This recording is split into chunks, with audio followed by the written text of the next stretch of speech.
They were here one moment and gone the next. Their loved ones are still asking the same question. Where did they go? Let's follow the clues together. Grace Phillips was the kind of woman whose presence quietly filled a room without demanding attention. At 58, she had settled into the rhythms of a modest life in a small suburban town in Ohio, a life woven tightly with familiar faces, family routines, and the delicate balance of hope and loss that many in her age bracket know all too well. Grace was a widow, having lost her husband to illness 5 years earlier. She lived alone now in the same cozy two-bedroom house where she raised her children, who were all grown and scattered across the country. Her days were punctuated by simple joys, tending to her rose garden, volunteering at the local library, and weekly phone calls with her daughter, Emily. Yet beneath the surface of her calm exterior, Grace wrestled with solitude and the ache of unspoken dreams that had quietly slipped through her fingers, replaced by the kind of practical concerns that accompany aging alone. She often worried about her health, about the creaking joints and memory lapses she brushed off as just getting older. More than anything, though, Grace feared being forgotten, losing her grip on a life that had grown fragile and complicated with time. The night Grace Phillips disappeared was like any other, except for the undercurrent of tension no one saw coming. The evening air was thick with the scent of rain and damp earth, a storm rumbling in the distance. Grace had spent the day clearing fallen leaves from her driveway, her movements slower than they used to be. She was expecting a phone call from her son, David, who had been out of touch for weeks, swallowed by his own troubles in another state. The silence gnawed at her as she set the table for one, the ticking clock the only sound filling the small kitchen. At around 8:15 p.m., Grace stepped outside to check her mailbox. The street was quiet, the houses bathed in the soft glow of porch lights. As she bent down, she caught sight of a figure slipping between the hedges across the street. Too quick, too furtive to be a neighbor. A chill crept up her spine. Something wasn't right. When Grace didn't return inside after 15 minutes, her neighbor, Mrs. Jensen, called her, but the line was dead. Alarmed, Mrs. Jensen went to check on her, but found the front door ajar. The house was empty. No sign of Grace.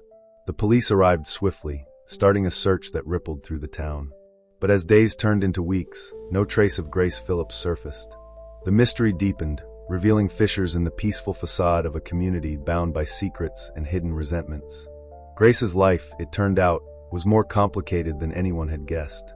To her closest friends, she was a devoted mother, a warm presence at church gatherings, and a gentle soul who never asked for much. But beneath that, Grace carried scars from a painful divorce in her early 30s, a bitter separation that left her guarded and wary of trusting others. It was a wound she had buried deep, only ever whispering about it to her diary, an old, leather-bound journal discovered months later by investigators during a routine search. The journal offered a glimpse into Grace's inner world, a tapestry of loneliness, hope, and small triumphs. But among the mundane entries, one stood out, a cryptic note dated 2 weeks before her disappearance. It read, "He's watching. I can't escape the past. If I don't find the truth soon, it will consume me." Who was he? And what truth was Grace chasing so desperately? Detectives soon focused on 3 people close to Grace, each with their own tangled motives and concealed truths. First was Helen, Grace's younger sister. Outwardly supportive, Helen's own life had been shadowed by jealousy and financial hardship. She had recently been denied a loan, a rejection that threatened her small business. Family tensions simmered beneath their polite conversations. Some whispered that Helen resented Grace's relative stability and quiet success. Then there was Mark, Grace's former boyfriend from her late 40s, a man whose charm masked a volatile temper. Their relationship had ended abruptly after an explosive argument. Mark had a criminal record for petty theft, but was trying to turn his life around. Yet his sudden reappearance in town, just days before Grace vanished, raised eyebrows. Lastly, Emily, Grace's daughter, who had been struggling with her own demons, addiction and mounting debts that she kept hidden from her mother. Emily's frantic calls to Grace in the weeks before her disappearance suggested a desperate plea for help, but Grace's response was cautious, strained by fear of enabling her daughter's spiral. Each person's story wove a layer of complexity into the investigation, revealing cracks where the truth might be buried. As the search dragged on, a bizarre discovery turned the case on its head. A local fisherman found an antique locket tangled in weeds near the riverbank, a locket that belonged to Grace. But inside, instead of a photograph or a sentimental keepsake, there was a tiny, folded piece of paper. Unfolded, it revealed a series of numbers and letters, an indecipherable code that baffled authorities. Who had left it there? Was it a message from Grace or a sinister clue planted to mislead? The code became the obsession of a retired cryptographer volunteering with the police, who believed it was a cipher related to a long-forgotten family secret involving a decades-old dispute over land ownership and a hidden inheritance. The town, once tight-knit and familiar, was suddenly rife with suspicion, as whispers of betrayal and cover-ups began to swirl. Behind closed doors, those who loved Grace were unraveling. Helen confessed in a tearful interview that she had argued bitterly with Grace days before she vanished, though she denied any involvement in the disappearance. Mark maintained he had seen Grace the night she disappeared, but his alibi was shaky. Emily's frantic calls and emotional breakdowns painted a picture of desperation and guilt. In a stunning turn, a neighbor came forward claiming to have seen Grace's car parked near an abandoned warehouse on the edge of town the night she disappeared, hours after she was supposed to be home. Yet the warehouse had long been deserted, with no signs of life or disturbance. What was Grace doing there? Was she meeting someone? Or had she been forced into a situation none could have predicted? The emotional toll on the community was palpable. At a candlelight vigil held weeks after Grace vanished, friends and family gathered under the heavy sky, their faces etched with grief and questions that had no answers. As soft prayers mingled with the flickering flames, an unsettling feeling settled in the air. The truth was close, but just beyond reach. In hushed conversations, people speculated about secrets kept too long, the weight of regrets, and a past that refused to stay buried. Grace Phillips had vanished into the night, leaving behind a trail of clues that promised to unravel the very fabric of her life, but also threaten the lives of those she left behind. Just when the case seemed to grow cold, a chilling phone call shattered the fragile calm. It was Emily, her voice trembling, whispering words that chilled the detectives to their core. "Mom's not who we thought she was. There's something in the journal, something she never told me. I'm scared." The cryptic call ended abruptly, leaving the police scrambling to find Emily, who had disappeared without a trace. Now, the question that haunts everyone is no longer just what happened to Grace Phillips, but what truths are hidden in the shadows of her family's past. And who is the real threat? The one who took Grace, or the secrets she tried desperately to protect? The fading glow of dawn crept through the cracked blinds of the Phillips family home, but inside, the air was heavy with unanswered questions and fragile hope. Grace was still missing. Her belongings sat untouched, frozen in time. Her favorite worn slippers by the door, the half-read book on the living room couch, and the delicate china cup she always used for her evening tea. It was as if Grace had simply evaporated, leaving a silence so deep it pressed on the chest of anyone who entered. Detective Harper sat at the kitchen table, reviewing the case file again. The notes, interviews, and odd clues were piling up, but none brought them closer to the truth. More troubling were the gaps, the moments when Grace's story fractured into pieces too jagged to fit back together. The leather-bound journal was a window into Grace's soul, but it was also a labyrinth of half-truths and shadows. Harper had enlisted the help of Dr. Lewis, a forensic psychologist, to analyze Grace's entries. The expert found signs of mounting anxiety, paranoia, and a growing sense of isolation. One passage stood out. "They think I'm weak. They think I'll crumble under the weight of old mistakes. But I can't let them win.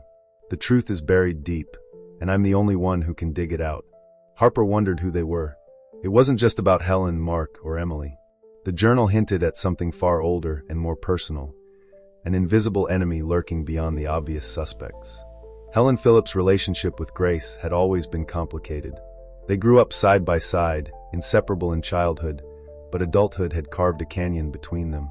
Financial troubles gnawed at Helen, and she often blamed Grace's success and stability as a personal betrayal. In a recent interview, Helen's voice cracked as she revealed a secret argument. I told her if she wouldn't help me, I didn't know what I'd do. I was desperate, but I never wanted anything bad to happen. We're family. We fight, sure, but we don't hurt each other." Yet neighbors whispered about seeing Helen near Grace's house late at night in the days before the disappearance, her figure outlined by the streetlights, far later than anyone expected her to be there.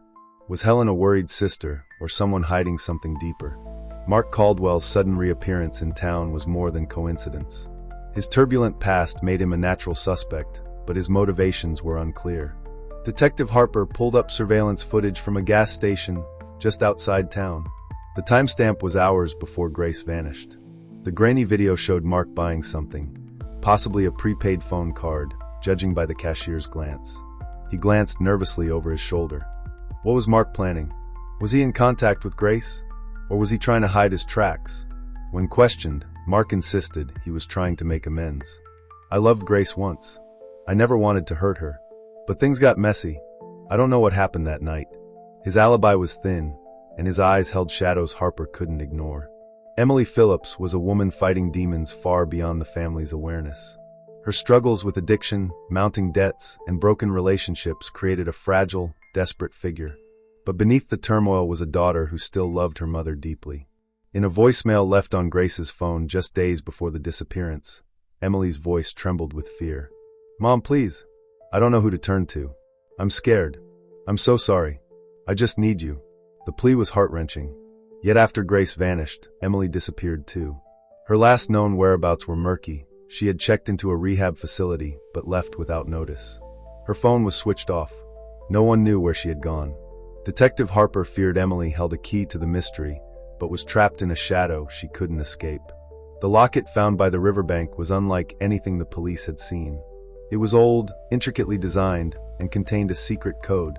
Dr. Martin, the retired cryptographer, worked tirelessly to decode the strange series of letters and numbers, cross-referencing them with old town records and family histories. The breakthrough came when he discovered the code was linked to a decades-old legal dispute over a parcel of land owned by the Phillips family's ancestors. It appeared to be a map of sorts, pointing to a hidden spot somewhere in the town's outskirts. What was buried there? Could it explain the tension that had begun unraveling the family? The neighbors' claim about seeing Grace's car near the abandoned warehouse added a chilling layer to the case. The warehouse had been shut for years, its windows boarded up, and the building was a known haunt for local teens and rumors.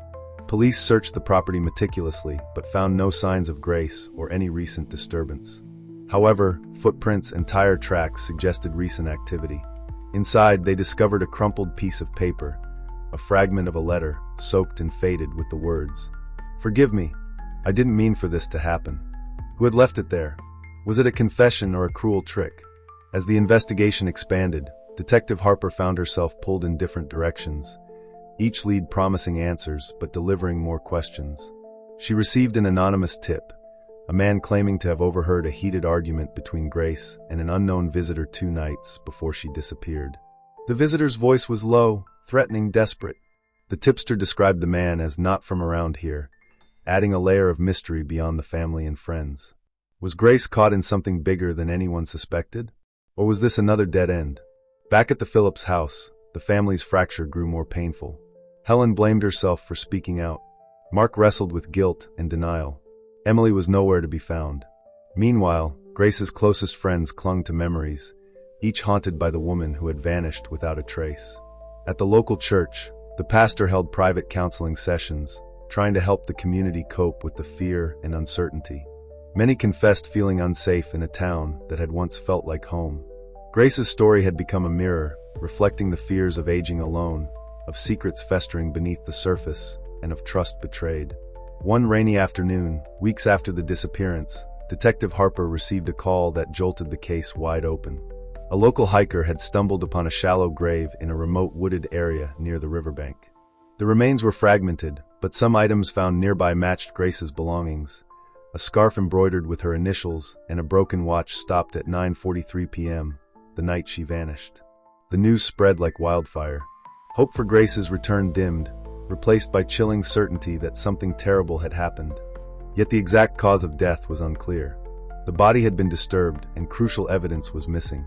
In a surprising twist, the police discovered an old letter hidden in Grace's journal, dated nearly 30 years earlier, written by a woman named Margaret Phillips, Grace's grandmother. The letter spoke of a family feud, bitter betrayals over land and money, and a curse haunting the Phillips bloodline. "Our secrets are our chains," it read. "Break the cycle before it destroys us all." Harper wondered if the family history held the key to understanding the present nightmare. Just as hope seemed lost, Emily Phillips resurfaced. She appeared at a local diner, gaunt, exhausted, and terrified. But before she could speak to the police, she vanished again, this time leaving a note behind. "I'm sorry. I know the truth, but I'm not safe. They're watching. The cryptic message sent shockwaves through the investigation. Who was they? Was Emily's knowledge putting her in danger? And was she connected to Grace's fate in ways no one had imagined? Detective Harper was left piecing together a puzzle that refused to fit. A web of family secrets, unexpected betrayals, and shadowy figures threatened to consume everything. Was the threat internal, born of jealousy and desperation? Or was there an unseen force manipulating the threads of their lives? Every step closer to the truth only deepened the mystery. Then, late one night, Harper received a chilling text from an unknown number. "Stop looking. Some truths are better left buried. Last warning." As she stared at the glowing screen, her phone buzzed again. A new message arrived. A photo. It was a grainy image of Grace, alive, standing in a dimly lit room, eyes wide with fear. And behind her, just barely visible in the shadows, was a figure watching. Harper's breath caught in her throat. Who had sent this? And if Grace was alive, where was she hiding? Or worse, who was holding her captive? The hunt was far from over. Grace Phillips had vanished into shadows that haunted the quiet streets of her small Ohio town, but the storm that had swept through her life was far from over. The photograph Detective Harper received was the last thread, pulling her deeper into a web of secrets, lies, and desperate truths. Grace was alive, but trapped, and time was running out.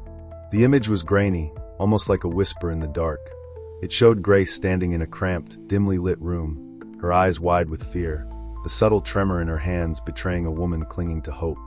Behind her, a shadow loomed, an indistinct figure watching, silent and menacing. Harper knew this was no coincidence. Whoever sent the photo wanted her to find the truth, or perhaps wanted her to suffer chasing it. Her first task was to trace the message.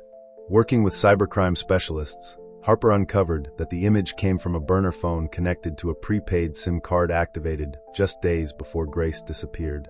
The phone's IP address was traced to a location on the outskirts of town, near an abandoned farmhouse that had long been forgotten. The farmhouse was surrounded by overgrown fields, its windows shattered, its porch sagging beneath years of neglect. Harper approached cautiously, her flashlight cutting through the darkness as she stepped inside. The air was stale, thick with dust and the faint scent of damp wood. Somewhere inside, Grace Phillips was being held captive. Voices echoed faintly from the basement. Harper's heart pounded as she descended the creaking stairs, the beam of her flashlight flickering over cold stone walls. There, shackled and trembling, was Grace. Tears welled up in Grace's eyes as Harper removed the bindings. "You found me," she whispered, her voice raw but grateful. Harper asked gently, "Who did this to you, Grace? Who's behind all this?" Grace hesitated, her eyes haunted. "It's someone I thought I could trust. Someone from my past." The revelation unraveled the final knot. The perpetrator was no stranger, no random shadow in the night. It was Helen, Grace's own sister. Helen Phillips had been battling her own demons, jealousy, desperation, and a fear of losing everything. The land dispute hinted at by the coded locket was real, but the depths of her motives were far darker. She had confronted Grace in a moment of rage, desperate to force her to relinquish the property that could save Helen's failing business. The argument spiraled out of control, and in a panic, Helen had taken drastic measures, kidnapping Grace and hiding her away to control the situation. When Grace tried to escape, Helen's fury turned cold and calculating. She left misleading clues, planted evidence, and manipulated those around her to divert suspicion. The trial was a somber affair, the courtroom packed with neighbors, family members, and journalists eager for closure. Helen appeared pale and withdrawn, her hands trembling as the charges were read: kidnapping, unlawful restraint, and attempted murder. Throughout the proceedings, Grace's strength shone through as she recounted the ordeal. Her voice broke at times, raw with pain and resilience, painting a vivid picture of betrayal from the person she once loved most. Emily, who had struggled in the shadows, attended every day, slowly finding healing in her mother's courage. The defense argued that Helen's actions stemmed from mental illness and financial desperation, pleading for leniency. But the jury saw the cold calculation beneath the chaos, the cruel betrayal that shattered a family. After days of testimony, the verdict was unanimous: guilty. Helen was sentenced to 20 years in prison, with the possibility of parole only after serving 15. Justice, while never able to undo the damage, provided a fragile sense of peace. Grace returned home, scarred but stronger, surrounded by friends and family who rallied around her. The town slowly began to heal, though the echoes of the past lingered in quiet moments, a reminder of how fragile trust can be. She resumed tending to her rose garden, each bloom a symbol of survival and renewal. Grace's story became a testament to the human spirit's capacity to endure even the darkest betrayals and emerge with hope intact. The fight for truth had ended, but the memory of that long, harrowing night, the night Grace Phillips disappeared, would never be forgotten. Disappearance should never mean forgotten. Hit subscribe to stand with the families still searching for answers, and be part of keeping hope alive.